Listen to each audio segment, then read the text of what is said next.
The dilemmas you have to overcome when repotting an orchid start with your very first decision. Hey, wait, what you doing here? Sorry, my fault. I misread the title of the video. It's not I'm going potty, it's I'm going potting. Okay, let's get to it properly then. So here's just a small display of the items that can be used to repot your orchids into or onto. So for the indecisive, it becomes a nightmare. But we'll go through it step by step, helping you on your journey to a successful repot.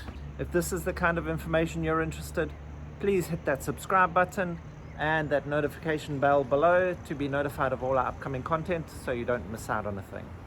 The items that can be used to repot your orchids into or onto, and they can be logs, plaques, rafts, wire baskets, plastic baskets, plastic pots, clear plastic, terracotta, and air pots or net pots. We'll just go through step by step and introduce you to the different types of mounts and pots available and what might be best for your orchid. Mounting orchids on logs or plaques can be a very successful way to grow them. You just have to understand the watering that each one would require and their growth habits, and you can get outstanding looking plants this way. But you've got to understand your watering requirements are going to be extremely high. So if you're unable to keep up with the watering in this sort of way, then potting is the only way that you're going to be able to get them then to survive. Mounting is often very successful with things like bulbophyllum, who have got these very fine roots that will rot easily when left in a medium that's too moist all the time. Also with things like lalias and cattleyas that like to dry out quickly, and of course dendrobiums who don't like to remain soggy, the roots just rot. So choose the plant that you want to mount carefully so that you can accommodate it with the right watering conditions. Hanging baskets can be the next best option to giving your orchids the best air movement around the roots, whether they're the homemade wire ones, plastic ones, or the bought ones. There's a multitude to choose from, and each of them should be chosen with the orchid that you're planting in mind. For instance, if you're growing stanhopeias and gongoras, where your flower spike is going to come through the bottom, you're going to have to use a coir liner or something that the flower spike can push through, and not a net liner like this that your flower spike would not be able to push through. The holes in a basket like this are often too large for you to just put your media straight into. That's why you need some sort of liner to stop your media from falling straight through. Your homemade plastic pots with a lot of holes drilled through to allow all the good air movement, and a hanger, straightforward wire bent into shape to hold your media. These often you won't need liners, your media will be secure in them, and you can plant your orchid straight in, allowing for all that amazing air movement. And these bought plastic ones often have a reservoir underneath that hold water, but that's easy to remedy. All you do is you remove the plug. So we can take the plug out completely. This will allow it to drain. It will also give an airspace at the bottom of the media to allow air movement to the bottom of the roots, and that makes a really successful hanging basket for things like oncidiums and others that like a fair amount of moisture around them. These ones will dry out a lot quicker and will need to be watered more frequently if you're using a loose media. So in something like this, you can use an inorganic media to help alleviate any excess moisture that builds up in your pot and allow for faster drainage. A stanhopeia in a hanging basket with the coir liner, allowing the bulbs to grow at the bottom, and then the flowers will just pop straight out through the bottom. A large Sologeny placida in one of these homemade plastic pots as a hanging basket, just left here to enjoy itself and grow like wild. A Cattleya in one of these homemade wire baskets, growing beautifully where the roots can dry out relatively quickly. And another one of these wire baskets with the Dendrobium nobile and the Dendrobium fimbriatum growing together. Just loving it out where it can get good air circulation around the roots. An area with all these long flower spikes coming in just one of these plastic pots hanging out.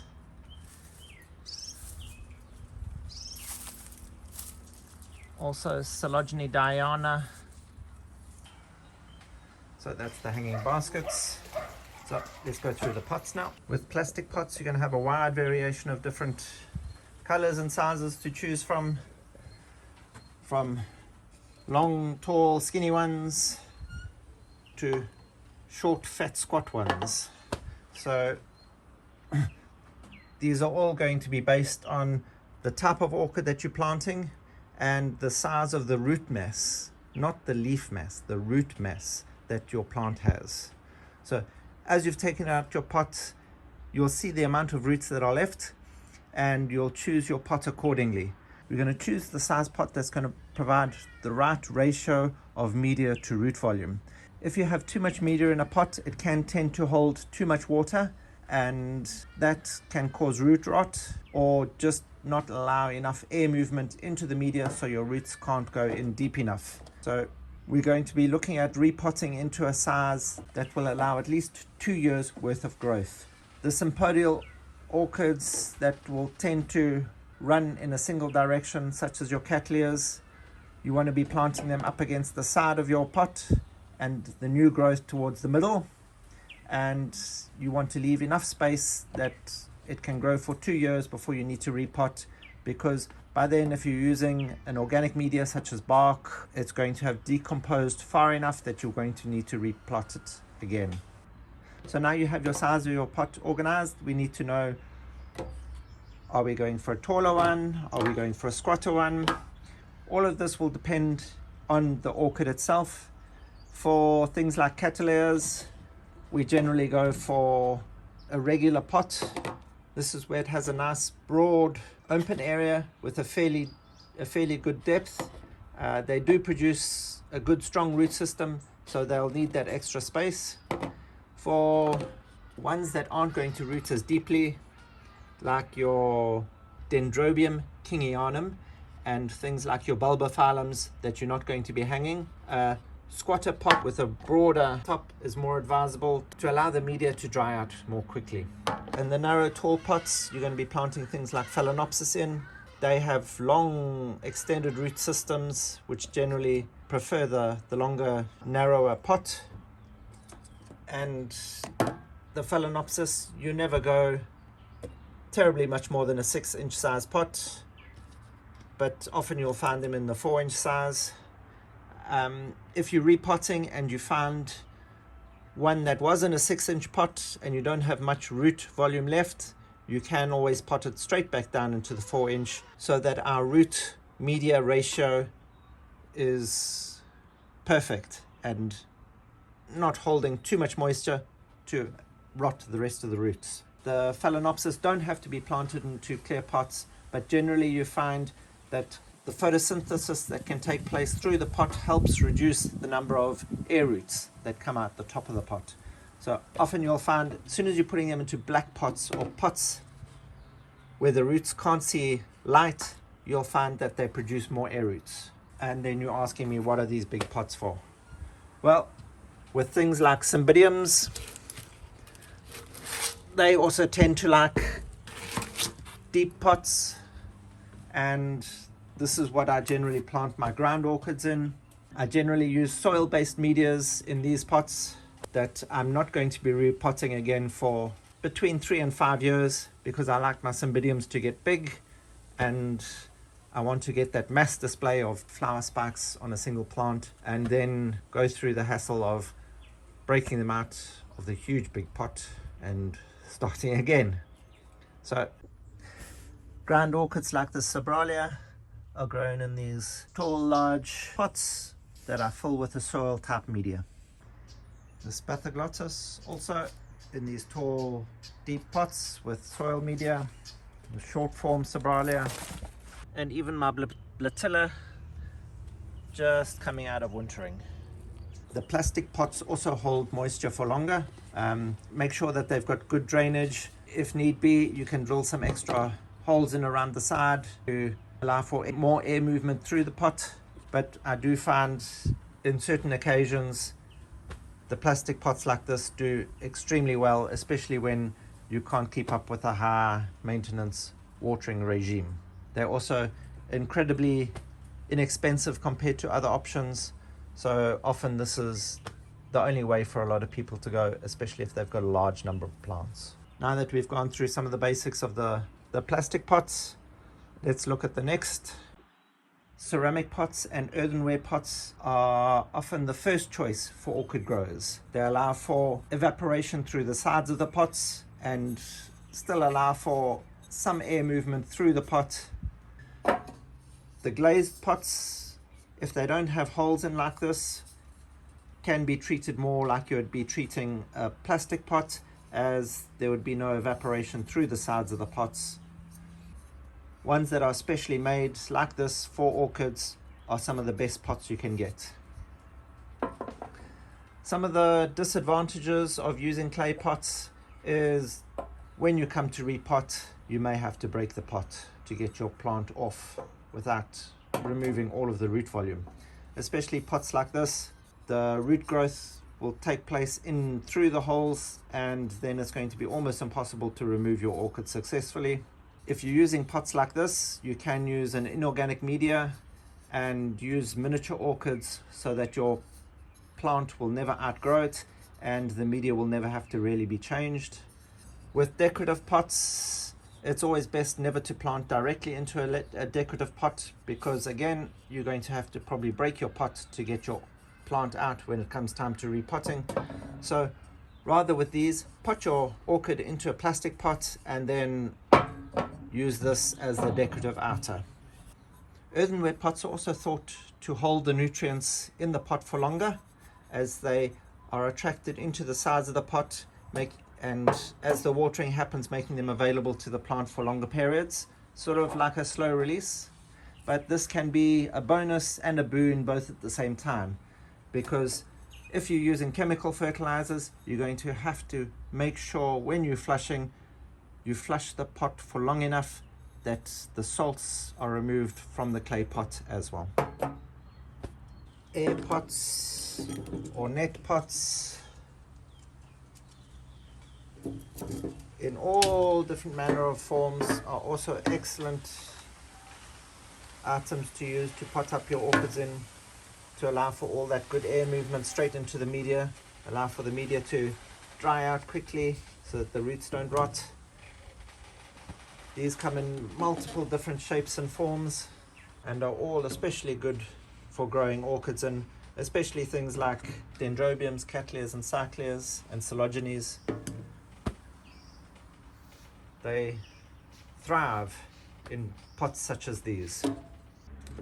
The only problem with these is if you're not repotting regularly enough, the root growth through your slots in these pots becomes way too much for you to be able to repot terribly successfully afterwards without causing major damage to your plant and long periods of shock recovery.